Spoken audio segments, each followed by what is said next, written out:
force. And I explain why I'm making those references to introduce what I want to say. So back in the early 90s, it was a very challenging time for Africa in particular. I remember I was watching TV, and because we're discussing SDG 2 about zero hunger, I right away remembered that time and the famine that there was in Somalia, right? And at that point in time, I was saving money because I wanted to buy a Tintin book, the last one that was remaining from my collection. And I had saved, I remember it was 93 dirhams at that time. I'm not sure how that would convert with inflation, but I'm not gonna bore you with those concepts here. And at the same time on the TV, I saw some kind of some kind of ad or more awareness raising campaign in the Moroccan national TV that was discussing about the plight of children in Somalia that were dying of hunger. And at that point in time, I talked to my dad and I told him, well, instead of buying the last book I had for my Tintin collection, I'd rather you take the money that you were saving for me, that I was giving you every month now and then you give it to that fund that could help for those children in Somalia. Of course, 93 dirhams was nothing. It represents absolutely nothing.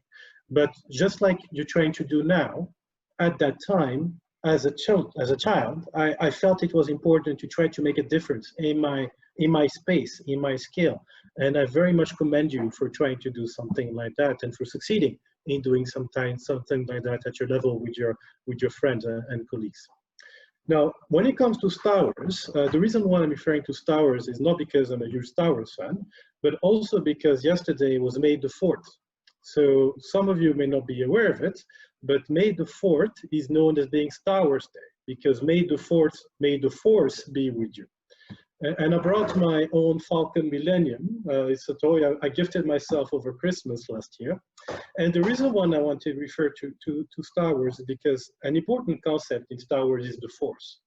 And the Force in the series of movies in that universe connects everyone. And that's why Jedis have those really neat power, and why bad guys also have pretty cool powers too, but not as neat.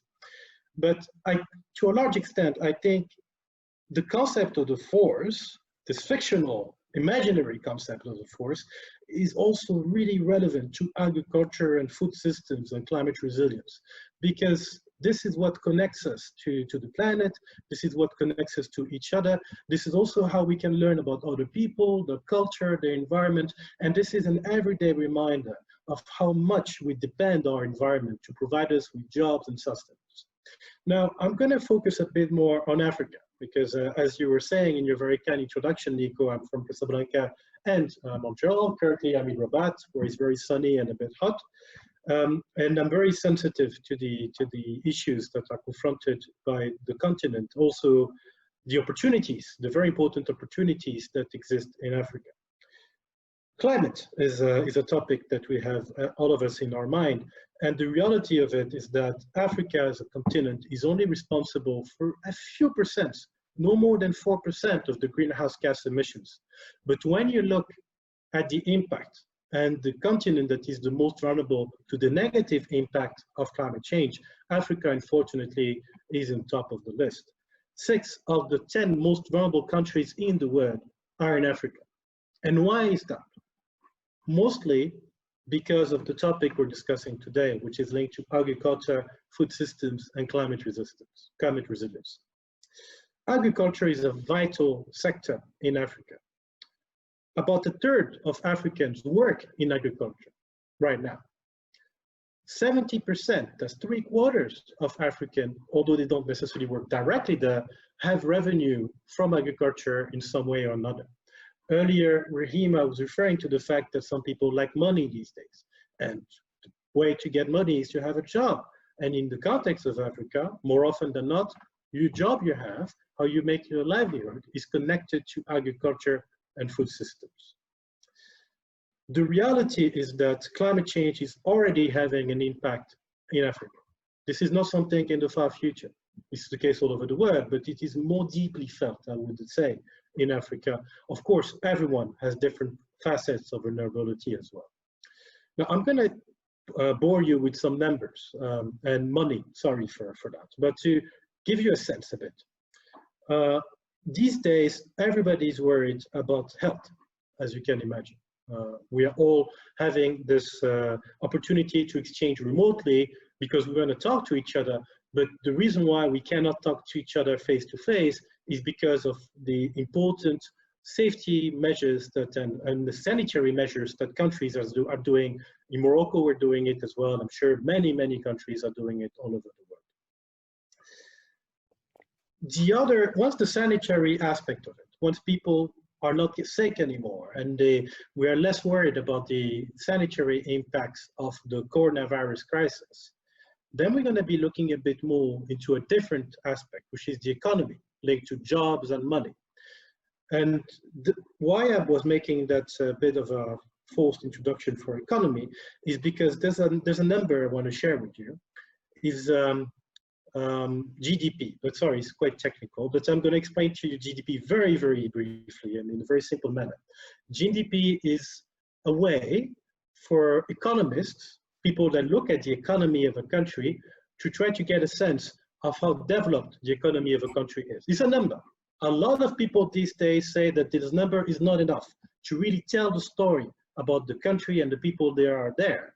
But still, it is the number that is the most commonly used to get a sense of a country's power in terms of economy, where it currently stands, where for development, where it could do more, and what are the different aspects of its economy that are more important and some that are less important. So it's a number. And every day, people that are experts look at the number and they make up a new number based on their expertise, of course, and you can see a trend. Every year, ideally, this number increases. Now, in Africa, there's been studies, particularly from the European Commissions, that have looked at that number for each country and for the continent of Africa, and how that connects with climate change. And the reality of it is that already 1.4% of that number for the continent is lost because of climate change impacts. That is not in the future, that is right now. 1.4% may not seem to be a lot to you, but to give you an idea, every year, if we get an increase of that number of GDP by 2%, 3%, and no more than 8 or 10, you don't have a single country in the world that increases its GDP by more than 10%, I think, right now.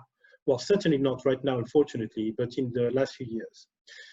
The fact is 1.3% is a lot. So in a way, every year, we cannot increase our economy. We cannot provide more jobs. We cannot provide more opportunities for children in our continent because of climate change. Where it gets even scarier is that between now and 2030, the number gets to 3%. And after 2030, it's even more and more and more. So the impacts are there. When it comes to agriculture, I'm going to use a few keywords now, and I'd be very happy to discuss it a bit later in the question period, if any of them are of interest to you. And also because I know that I'm expecting Amy to discuss some of those points with more expertise that I'm able to bring to the table. But agriculture and food systems, as Rehema was also referring to earlier, include several major components. One of them is the soil, of course. You need the soil to be fertile, to have the right nutrients, as Rehema was recalling us. Then you have water. Then you have fertilizers. Of course, you need them to be respectful of the environment and adapted to the soil that you have. And then you have how you manage risk and how you manage outputs in terms of job, in terms of production and productivity, as Rehema was saying earlier. But I'm expecting that production and productivity might be terms that not all of you are familiar with, and I would be happy to discuss in more detail. But I want to focus a bit more on soil and water in the context of Africa. Soil is in Africa not as fertile as it is in other regions of the world. It is also very diverse. So Africa is very big. To give you an idea, the city of Cambridge is about 40 square kilometers, if I'm not mistaken, around that. So it's about a rectangle of 8 kilometers times 5. I'm not sure that's true, but I'm just giving you a representation of what 80 kilometers square would look like.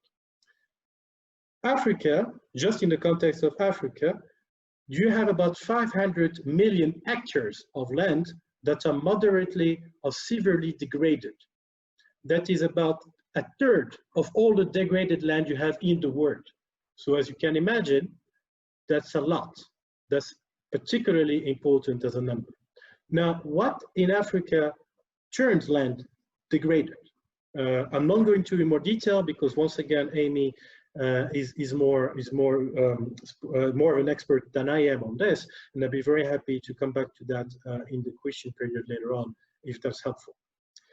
The very last point I wanted to make at this point in time, well, the next to last point I wanted to make is linked to climate change. So climate change, you've seen that the topic adaptation is the climate resilience, sorry, is the term that is used, that Nico and your friend have been using in the context of this particular seminar. Now, climate change, typically we look at it through three different aspects, three pillars, if you will.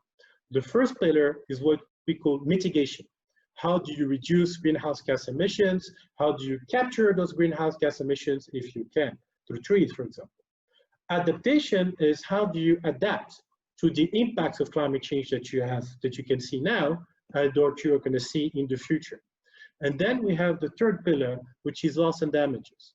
So loss and damages meaning that you're suffering and there's beyond what you can adapt to. So typically, the first thing you want to do when it comes to climate change is reduce your carbon footprint. Once you've done that as well as you can, and I would submit to you that we can always do better, then you try to adapt to the impacts. Then unfortunately, there are some impacts that as hard as you can try, as hard as you fight, you cannot adapt to. And typically, those are linked to your capacity. And unfortunately, in Africa, in the developing world in particular, our capacity is not as strong as in the developed world. So although the impacts are scientifically stronger of climate in Africa than in the rest of the world, because Africa, according to the Intergovernmental Panel on Climate Change, will warm 1.5 times more than the global average. But the reality of it is, even if you have the same increase of temperature, even if you have the same physical phenomena, because of the difference in capacity, the impact will be a lot stronger in the developing world, and Africa in particular, than the rest of the world. So the last thing I wanted to share with you is linked to water. Now, water is very, very, very important to agriculture. As I'm sure you know, if you have gardens, if you've ever done any gardening, the thing you do is water your plants. Unfortunately, quite often, you tend to water them too much because you want to care for your plants and you're aware of how water is important to them, and then you start watering them a bit too much and then the leaves turn yellow. So that's a bit of a trick from me to you at this point in time. If you see your leaves turn yellow, it's not necessarily because they're lacking in water. Quite the contrary, it's because you're trying too hard and you're providing them with too much water. And this right balance between the amount of water you provide and the kind of products that you can produce through agriculture is very important. You can either have not enough or you can have too much of it. If you have not enough, typically it's things like droughts. In countries where you don't have enough water, like Morocco, where I'm from, for example, where I currently am, a lot of North Africa or the Middle East lack in water. It is what we're referring to as water stress country. The countries under water stress, there's a specific threshold.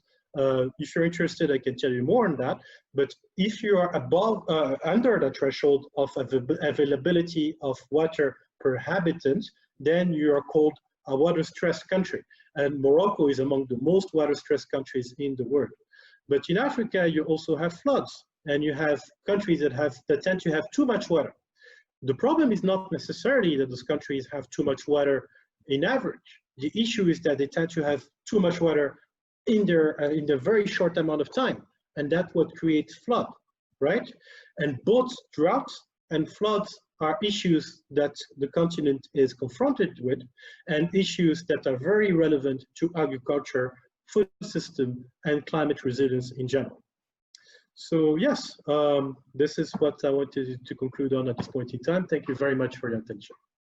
Thank